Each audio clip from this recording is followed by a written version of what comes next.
অধিদপ্তর, খুলনা।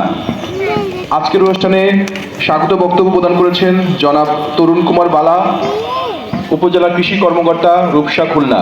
মঞ্চে আরও উপস্থিত রয়েছেন অত্র উপজেলার উপজেলা প্রকল্প বাস্তবায়ন কর্মকর্তা, রূপসা, খুলনা। রয়েছেন আমার সামনে বিভিন্ন প্রিন্ট এবং ইলেকট্রনিক মিডিয়ার সাংবাদিকবৃন্দ এবং যাদের জন্য আজকের আয়োজন, বিভিন্ন উপজেলার বিভিন্ন ইউনিয়ন থেকে আগত কৃষির সাথে সংশ্লিষ্ট উদ্যোক্তাগণ, কৃষকগণ, কিষানীগণ এবং অন্যান্য সুধীবৃন্দ, সবাইকে সালাম জানাচ্ছি এবং সবাইকে শুভ সকাল। আমার পূর্বের যারা বক্তব্য রেখেছেন আজকের এই মেলা সম্পর্কে তারা বিস্তারিত উল্লেখ করেছেন। বিশেষ করে আমাদের যিনি প্রধান অতিথি, তিনি খুলনা থেকে সময় করে এখানে এসেছেন এবং তিনি বিস্তারিতভাবে এই মেলাতে কি কি জিনিস প্রদর্শিত হচ্ছে সে বিষয়ে সবিস্তারিত বর্ণনা দিয়েছেন।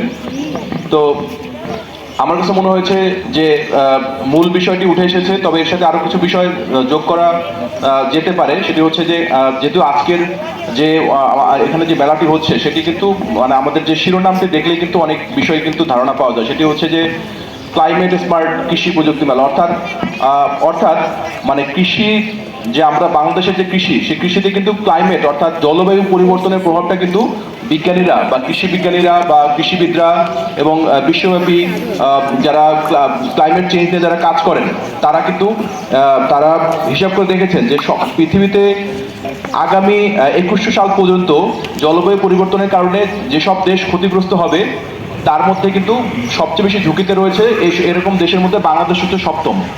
অথচ একটা মজার বিষয় হচ্ছে এই যেসব মানে জলবায়ু পরিবর্তন হয় যেসব কারণে, যেমন গ্রিন হাউস গ্যাস, তারপর হচ্ছে এই যে কার্বন ডাই অক্সাইড যেটা নিঃসরণ, সেখানে কিন্তু বাংলাদেশের ভূমিকা যথাসামান্য, একেবারেই কম। হিসেবে দেখা গেছে যে গ্রিন হাউস গ্যাস বাংলাদেশ নিঃসরণ করে মাত্র 0.14%, আর যেটা কার্বন ডাই অক্সাইড সেটা হচ্ছে বাংলাদেশ সহ বাংলাদেশের মধ্যে যেরকম এলডিসি মানে যেগুলো উন্নয়নশীল দেশ রয়েছে তারা মিলে মাত্র 14% যে আমাদের কার্বন ডাই অক্সাইড সেটি নিঃসরণ করে। অথচ ক্ষতির দিক থেকে বাংলাদেশ কিন্তু সেরা 10-এর মধ্যে মানে সবচেয়ে ঝুঁকিপূর্ণ 10-এর মধ্যে বাংলাদেশ রয়েছে। তো স্বভাবতই আমাদের কিন্তু এই জিনিসগুলো মাথায় রাখতে হবে। যদিও উন্নত দেশের যে তাদের যে ইন্ডাস্ট্রিয়াল যে কর্মকাণ্ড, তাদের যে মানে কলকারখানা কেন্দ্রিক তাদের যে উন্নয়ন, তার প্রভাব কিন্তু বাংলাদেশে পড়ছে। কিন্তু তাই বলে আমাদের তো আর আসলে অভিযোগ জানানোর মানে জানিয়েই শুধু আমাদের হাত গুটিয়ে বসে থাকলে হবে না। আমাদেরকে আবার আমাদের এই যে কৃষি যেটি রয়েছে সেটি যেন দীর্ঘমেয়াদে ক্ষতিগ্রস্ত না হয় সেজন্য কিন্তু আমাদের উদ্যোগ নিতে হবে। আর সেই উদ্যোগের অংশ হিসেবেই কিন্তু আজকের এই মেলাটি আয়োজন করা হয়েছে, যে জলবায়ু পরিবর্তনের কারণে আমরা যেন আমাদের কৃষি যেন থমকে না যায় সেজন্য আমাদের কৃষিবিদ যারা রয়েছে তারা কিন্তু নিরলস কাজ করে যাচ্ছে এবং নতুন নতুন প্রযুক্তি তারা কিন্তু উদ্ভাবন করছে। আর সেই প্রযুক্তিগুলোই কিন্তু আজকের এখানে আমরা প্রদর্শন করছি। আপনারা হয়তো জেনে থাকবেন যে এত প্রতিকূলতা সত্ত্বেও বাংলাদেশ কৃষি কিন্তু এগিয়ে যাচ্ছে। আমরা যদি দেখি যে চাল উৎপাদন অর্থাৎ ধান উৎপাদনে বাংলাদেশ কিন্তু বিশ্বে তৃতীয়। চেঞ্জ হয়েছে, তৃতীয়ই তো নাকি? তৃতীয়ই আছে। মসুর ডাল উৎপাদনে বাংলাদেশ কিন্তু বিশ্বের মধ্যে ষষ্ঠ অবস্থানে আছে। আলু উৎপাদনেও 6, সবজি উৎপাদনে বাংলাদেশ 3, পেঁয়াজ উৎপাদনে 7, এরকম করে পাট উৎপাদনে বাংলাদেশ বিশ্বের দ্বিতীয়। পেয়ারা, বিভিন্ন ফল উৎপাদনেও সেরা 10-এ আমরা রয়েছি। তো বাংলাদেশের কিন্তু একটি ছোট্ট একটি দেশ, আপনারা জানেন যে মানে একেবারে ছোট্ট একটি ভূখণ্ড, অথচ মানে আমি যদি বলি যে জনসংখ্যা কিন্তু অত্যাধিক যে আমাদের অনুসারে, আমাদের যে ভূখণ্ড অনুসারে, কিন্তু তা সত্ত্বেও আমরা দেখেছি যে বিগত এক দশক বা 2 দশকে যদি আমরা দেখি তাহলে কিন্তু বাংলাদেশের কৃষিতে কিন্তু বাংলাদেশের উৎপাদন যেটি আমরা সাধারণত যেটি হয় যে আসলে ভূখণ্ড আস্তে আস্তে এমনিতে ছোট আমাদের দেশ, তারপরে আরও কি আমরা কিন্তু যখনই আমাদের জনসংখ্যা বৃদ্ধি পাচ্ছে আমরা কিন্তু মানে বসত বাড়ি করছি, কৃষি জমিতে আমরা পুকুর করছি, আমরা বসত বাড়ি করছি, তা সে অর্থাৎ যদি সাধারণভাবে হিসাব করি তাহলে আমাদের ফলন আরো কমে যাওয়ার কথা, কিন্তু সেটি কিন্তু হয় নাই। সেটি না হয়ে বাংলাদেশের কৃষিতে উৎপাদন কিন্তু আরো বৃদ্ধি পাচ্ছে। এর কারণটা কি?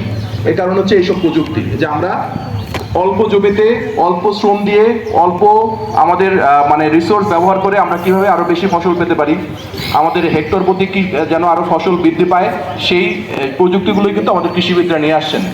এবং সেগুলোই কিন্তু আজকে এখানে কিছু কিছু জিনিস প্রদর্শিত হচ্ছে, যেটি আমাদের উপপরিচালক মহোদয় ইতিমধ্যে বর্ণনা করেছেন। তো সম্মানিত উপস্থিতি, আপনারা এই মেলাতে ঘুরে ঘুরে দেখবেন এবং এখান থেকে যে প্রযুক্তিগুলো আপনার জন্য প্রযোজ্য সেগুলো আমাদের উপজেলা কৃষি অফিস আপনাদেরকে প্রযুক্তিগুলোর দিক থেকে বা পরামর্শ দেওয়ার দিক থেকে আপনাদেরকে সর্বাত্মক সহযোগিতা করবে।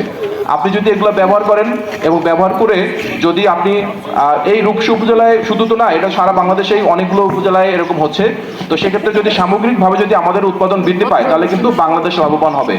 আপনারা জানেন যে আমাদের যে জিডিপিতে আমাদের 2023 সালের হিসাবে জিডিপিতে কৃষিখাতের অবদান প্রায় 12%, এবং ধারণা করা যাচ্ছে যদি এই ধারা অব্যাহত থাকে তাহলে এই যে অবদানটা আরো বৃদ্ধি